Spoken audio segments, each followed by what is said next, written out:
Okay, everybody, you saw the title of this video. Life did not get good for me until I stopped dating in America, until I moved overseas to Latin America. Life didn't get good for me. Actually, I take that back. I'm 36 years old. Life got pretty good for me around 2012, 2013. I was heavy into the game, being a pickup artist. I was teaching boot camps with the top company in the world at the time, which was Real Social Dynamics. I got a really good mouthpiece. I was doing some club promoting. I was living in Hollywood. Back then, Instagram was fairly new, and because social media wasn't very big and because feminism hasn't taken hold a lot, women were actually pretty compliant. They were pretty decent to be around. Now, it was always very, very challenging. American women were never by any standards. I mean, maybe look, in the 50s, the 60s, sure, I wasn't around then. I'm not that old. Hey guys, back to the video in just a few seconds, but first, I had to share these amazing results that I've been having on dating apps using 100% fake AI generated photos. Every single girl that you're seeing on screen right now, I matched with on Bumble using, yes, fake AI photos. And here are the photos on the screen right now that I used. And before you rush to the comments and want to say something dumb like, oh, I could kind of tell that they were fake. I know that you can't tell that they're fake because I'm lying to you. I'm showing you a mixture of both real photos and AI photos, and I bet you can't tell the difference of which is which. And I've done well on the dating apps even before with real photos, but ever since I put AI photos on there into the mix, the results have been absolutely insane, as you were seeing. And not only can I now be super lazy, I don't have to do photo shoots anymore in real life, but I can now get access to backdrops I never could before, such as being on a private jet or some insane looking baller Airbnb. And no, I know what you're thinking. Both the dating app platforms and Instagram cannot tell that these are AI and they will not get you banned. So if you want some of these for yourself, just check out the link in the video description. It's also in the first pinned comment. It's the same link, and we will get back to the regular video now. Maybe they were pretty pleasant, and I don't want to say the word easy, like, I don't mean easy in terms of like, oh, they want to give it up on the first date, but they were easy in the sense of like it was a favorable, easy dating time for men. You could be a fairly normal or, maybe a little bit above average guy, and women would be receptive to you and want to date you. And I even remember, 2012, 2013, women still had these kind of feminine personalities. They didn't live on Instagram. That's when they first like started to live on social media. That's when they started to get like, a lot of DMs. They started fucking around with dating apps. They started getting, validation and, sugar daddy culture and all that stuff took off. So my life was pretty good then. And then it got really, really shitty. You guys can relate to what's going on in modern times, right? Women are, look, entitled, masculine. They're just insufferable. The dominant culture is like, in a relationship, it's take from the man. You take the man's time. You take the man's resources. You take the man's attention. You take the man's compliments. We already said resources is money. And you don't really have to give anything back because men are garbage and men are bad.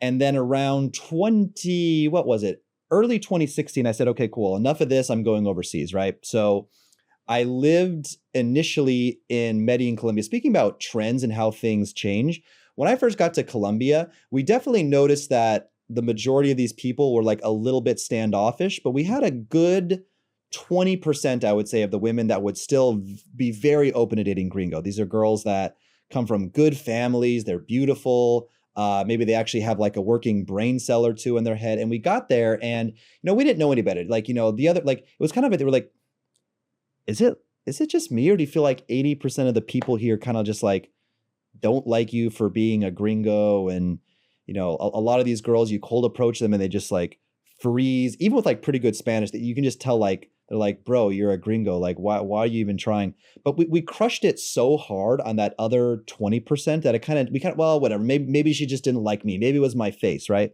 But even still, even a city like Medellin that, even at the time wasn't necessarily, the best place, to be a girl. Like, look, there's places where like, like you can go to Africa, you can go to Kenya. I actually, we'll do another video on that at some point, and probably 99% of the girls that are very open to dating a foreigner. Black foreigner, actually, they like Black Americans even more than they like white Americans. Go figure. But we still crush it on that, like that 20%, me and my friends, of girls in Medellin that were still open to dating a gringo. And life was good. I mean, you were seeing B-roll on the screen. I got really, really famous there for throwing parties at these big penthouse parties, 5-to-1 ratio, Dan Bilzerian style parties. And it was good. It was the first time that I experienced true femininity and true compliance with women. Now I take that back. I did have a few girls in America. Actually, I dated a girl in America who was Mexican born and raised. And I did have true femininity, submissiveness, and compliance with her. Compliance means they comply, meaning like they more or less do what the fuck? Like they respect you as the man, you're the leader, and they respect, yeah, your leadership as the man in the relationship. And you say, hey, we're going to this place at this time, or, I don't want you, showing your tits on Instagram anymore. I don't want you having a public profile anymore. And they say, yes, daddy, whatever you want, daddy. I mean, maybe they're not quite that submissive, but you get like overall they comply to, what you want, your wishes, right? So I did get a few of that in America, but it was more so, I remember, by 2017, 2018, when I because I left in 2016, came back for briefly in 2017, 2018. And I remember, yeah, specifically in those years, I'd kind of forgotten what, true compliance, true femininity, and a girl that, again, didn't have like a take mentality. I'd say that was the biggest one, right? Is in America, it was kind of like, the man should be chivalrous and pay and do these kind of like romantic gestures for the woman and be respectful of her, not put too much pressure on her early on in the relationship. And yeah, later on, take care of her, provide for her. But in contrast to the man giving all that, we actually, for God's sakes, get something in return. We get something in return. We get something in return. That's the biggest difference. So what does that mean? She generally will try to be a soft presence in your life. She'll generally try to add peace to you. She'll help cook. She'll help clean. If she speaks English, whatever, she might help you with like a little task on your business. She'll like organize your email inbox or help with customer service or some kind of like little task she can do to help out. She'll suck and fuck you really, really good whenever you want. Colombian women, Latin women, very much into pleasing their man. Also, it's kind of like a loyalty thing, right? Like they know that like if they're draining your balls, you're not going to be draining your balls with another girl. Quick side tangent. I had this like classic red pill, one-sided open relationship with a girl where I was, smashing other girls within reason. I was like, hey, listen, I'm going to wear a condom. I'm not going to have them sleep over. I'm not going to, continually date them for long periods of time, et cetera. And she was, cool with that because we had some boundaries, right? But I remember if I was going to see her for like a day, she was going to come over for dinner, spend the night, maybe even a little bit of the afternoon. She would fuck me, like I'm not joking, in 24 hours. She would fuck me like, well, she would try to. I couldn't really do this. She tried to fuck me like 7 times in 24 hours. I tap out after like 4. I can fuck 7 times in 24 hours if it's a different girl every time, but I can't fuck the same girl more than like 3 times. Like, bro, like you're like my DNA, my lizard brain says like you've already been impregnated and there's no need for me to get aroused. Now, a new girl, it's like, oh, you haven't been impregnated yet, right? That's why guys like that new, right? But yeah, like that was her way of taking care of me, right? She would, fuck my brains out. Also, it's kind of a loyalty thing. Like she's like, well, if I drained his balls, he can't even possibly, he's not gonna have anything left for it. And it kind of worked. I was like, fuck, like I'm not seeing my girl today. I had some dates lined up, but I don't even want to go because my balls are so empty practically, right? But anyway, and any way she can, they want to give, help you out with anything. I think we've covered this, cook for you, clean for you. I think, we've talked about this enough.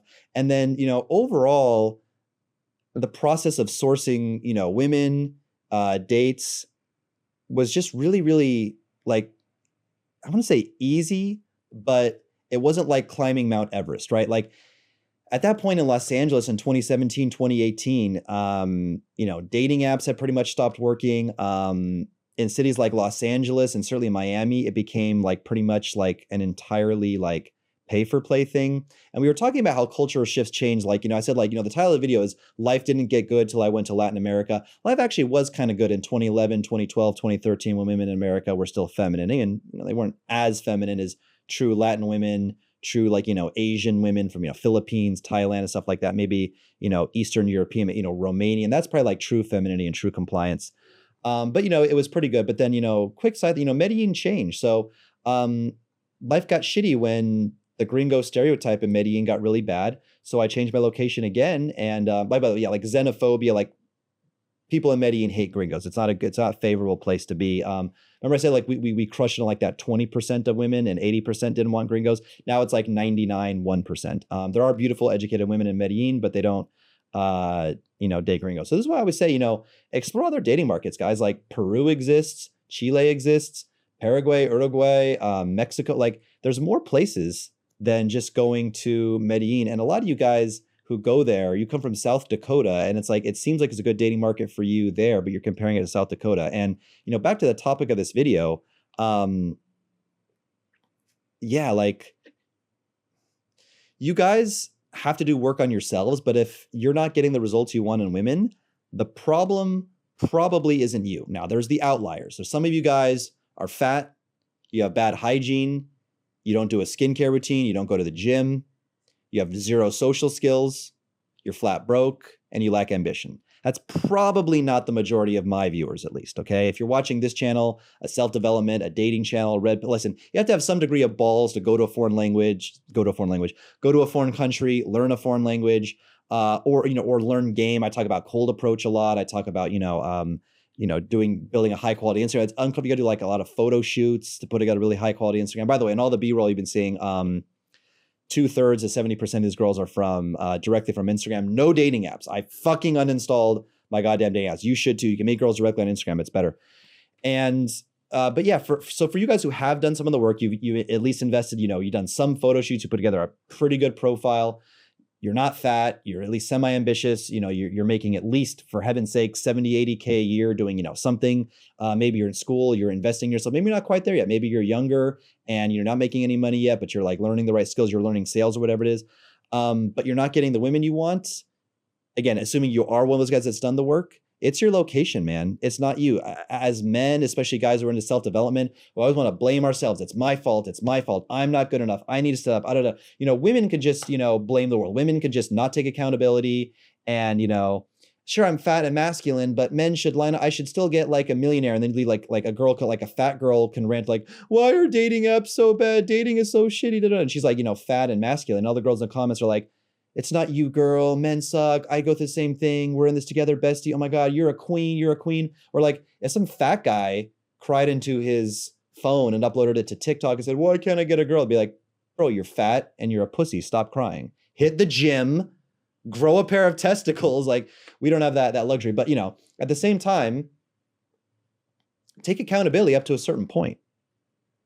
If you're 5'11", decent looking, make 80 grand a year and you can't get a fucking date to save your life in Miami, it ain't you. You got to change your location. And again, like I've said a million times, experiencing true femininity, true compliance, and true, like, not a take, but a give and take style of relationship where the man is expected to do certain things and the woman is expected to do certain things on her part as well. From that aspect, my life didn't get good until I just gave up on dating in America and started dating in Latin America. Are there some exceptions in America? Absolutely. There's quite a few exceptions, but certainly I was kind of over it. I've always wanted adventure, learn a foreign language. You meet cool expats, other red-pilled cool guys when you travel. There's a lot of benefits to being in Latin America. So that's pretty much all I had to say. I encourage you guys to do the same thing. Have the balls, take that next step, learn that foreign language, network with those other cool guys, meet the coolest guys down there. If you want any help from me on, putting together high status social media, meeting one on Instagram, the best dating markets, what cities you go to, what the pitfalls, how to stay safe. There'll be some contact, maybe on Instagram, whatever it is. Sometimes my Instagram is down, sometimes it gets banned, whatever it is, but there'll be some contact information in the description of this video. And that is all I had to say. Thank you for watching, guys. Subscribe. That will really boost me in the algorithm. Please subscribe if you're a Ninja Watcher. And also like the video. That also helps with the algorithm. And I hope to see you guys in future videos. Peace out.